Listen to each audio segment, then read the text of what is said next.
کله کله سړی د چا سوال دې دپاره کوي چې دا نور خلک په دې پوه سي مجلس شروع وي یو سړی په خبره پوي د دې وجې دغه ماهره څه دا پوښتنه کوي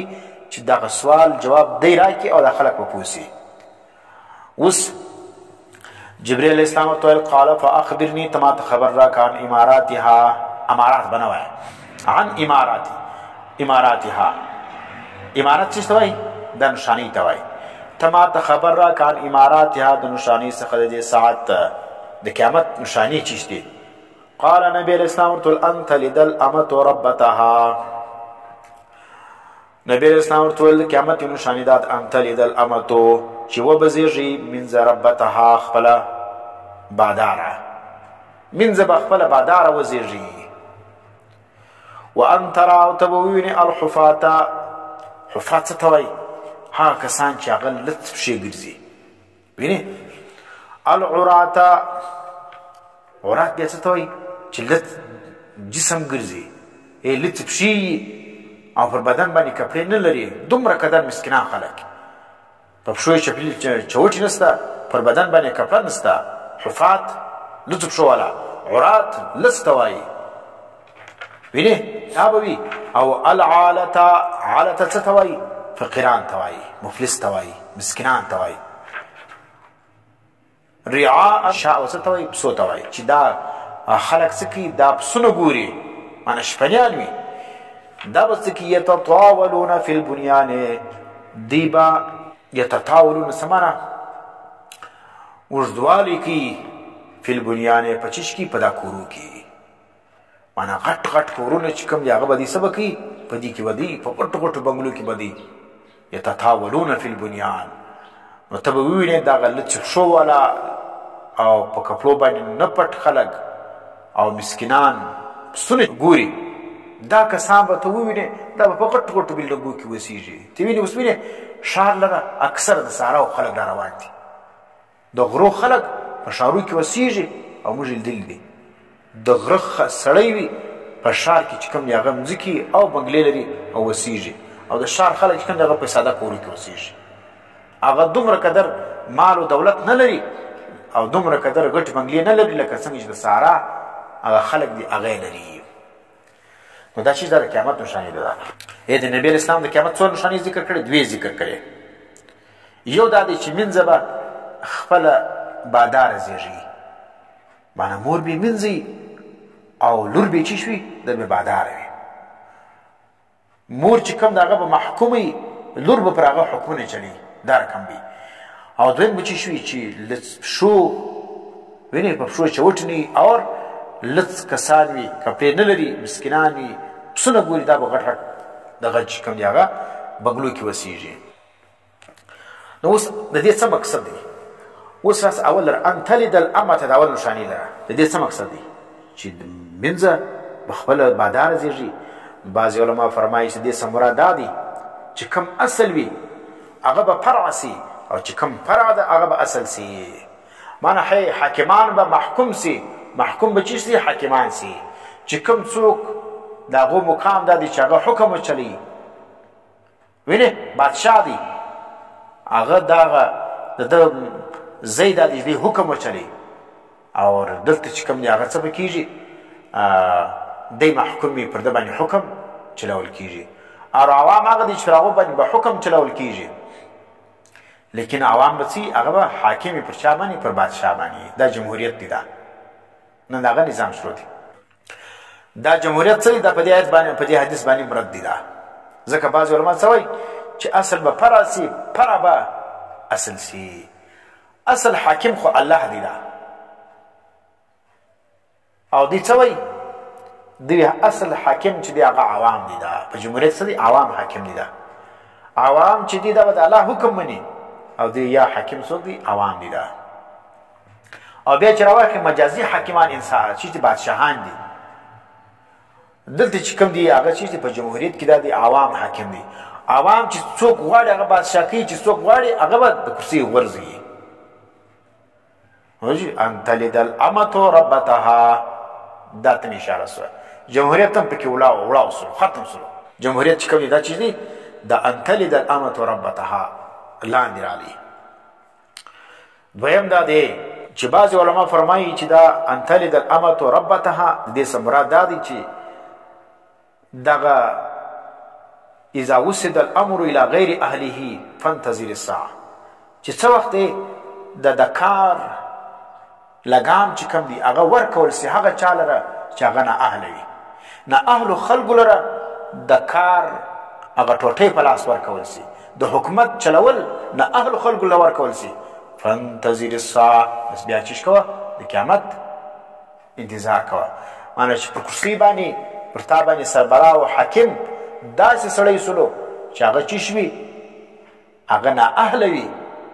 په شي سر نه خلاصېږي جاهل وي علما ناس وي سم خلک ناس وي یو جاهل چې کوم دی هغه ډم وینې بدکاره هغه چې کوم دی هغه پر خلکو باندې حکمراني کوي نو فانتظر الساعه ان تلد الامة ربتها دا تر دې لاندې دي جاهل حکمرانان په واسطه باندې د ووټو دا راکړل پر عام خلکو باندې بادشاهي کول ان تلد الامة ربتها کې داخل دي دا اور بل کول دا دی چې ان تلد الامة ربتها معنا دا دی دا معنا دا ده چې مور به زوی په مخ کې مور به د لور په مخ کې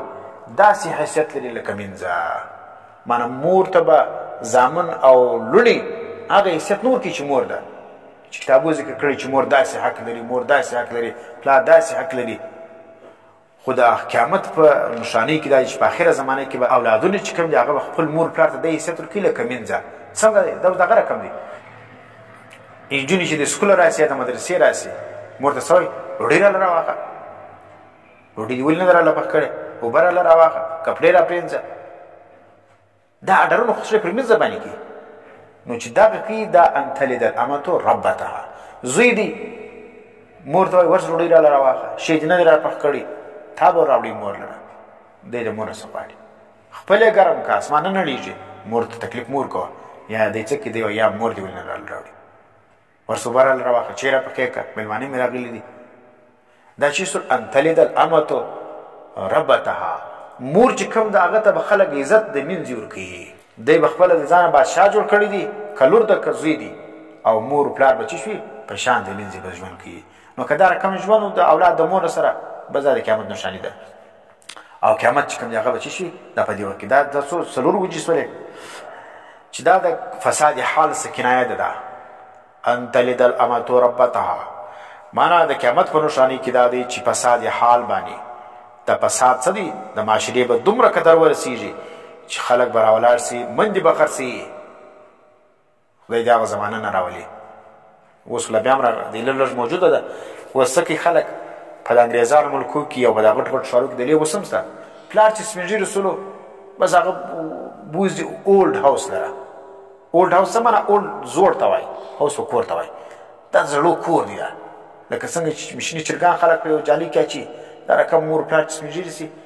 بس دا بیا بوځي چا لره اولډ هاوس لره بس هلته هغه ژوند کوي نو دا چې سلو اور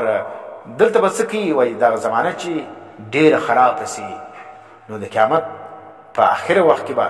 دا رقم وي چې خلک به راولاړېږي خپل مور پلار به خرڅوي د هغه خرید و فروخت به دومره قدر زیات سي سړی به په دا نه خبر منځه به اخیستي هغه بیا موري چې او دا خو زما مور ده غلام بیا اخیستي چې ویې ګورې هغه به چې شي پلار وي ان تلد الامة ربتها دا خلک به دغه چې کوم دی هغه به څه کوي دغه فساد زمانه به دومره قدر فساد حال به دومره قدر سي معاشره به دومره قدر خرابه سي چې خلک به د مندو خرید و فروخت کوي اخر به دله خپله مور چې کوم دی هغه به اخیستي چې تحقیق کوي که هغه به مور وي او دلته به دې کارونه به کوي هغه چې تحقیق کوي که هغه به مور وي دا پنځمه چې شپږمه دا ده هغه ما چې وختي ته بیان کړه دا شپږمه جو علماو دا ذکر کړې ده چې په آخر زمانه کې به د مور پلار نافرماني چې کوم ده دا چې شو دا به ډېر وي معنی دغه ان تلد الامة ربتها دا کنایه ده د کثرت نافرمانی څخه چې په آخره زمانه کې به اولاد د مور پلار ډېر نافرمانه وي د دې سره به داسې سلوک کوي اولاد به د مور پلار سره داسې سلوک کوي لکه څنګه چې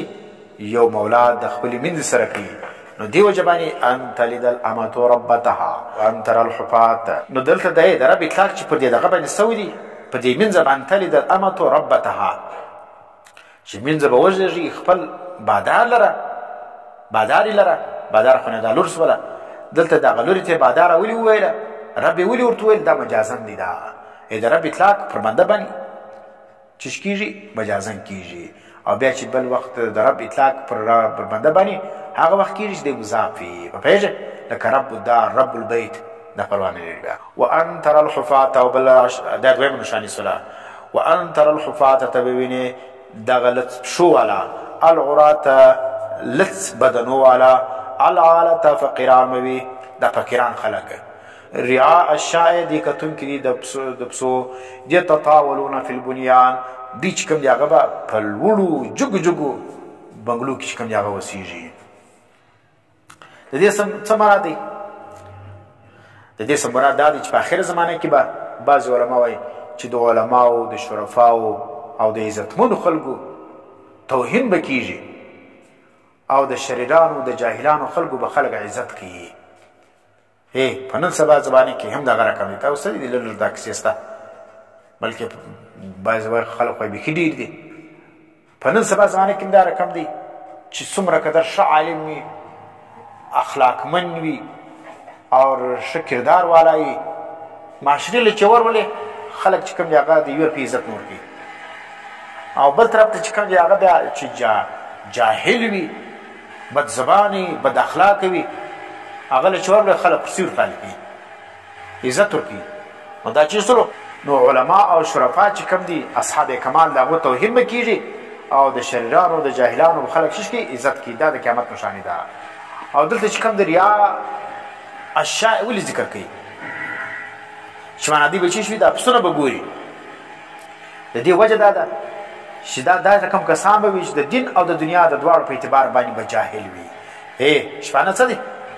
شپانه سړی چې کوم دي په دین کې هم کمزوري نه دین زده ولې ګره په پسو وتلی دي او بل به چې شوي او بل دغه شپانه سړی چې کوم دی هغه به چې شوي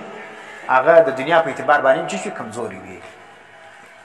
ولې د پسو کتل والا سړی چې کوم دی هغه چې شوي هغه دونه قدر چې کوم دی هغه مالدار نه وي په شان د چا د اوښان والا نو ځکه عرب چې کوم دی هغه مالدار او چاته وي چې اوښان یې درلودل پسونه درلودي هغه د خاص کیسه نه ده دا یو وجه سوله چې دغه چې د شپنیان چې کوم دي دا چې دي دا د دین او د دنیا په دواړو اعتبار باندې جاهله او کمزوري مخلوقات دي او اوښان والا چې کوم دی هغه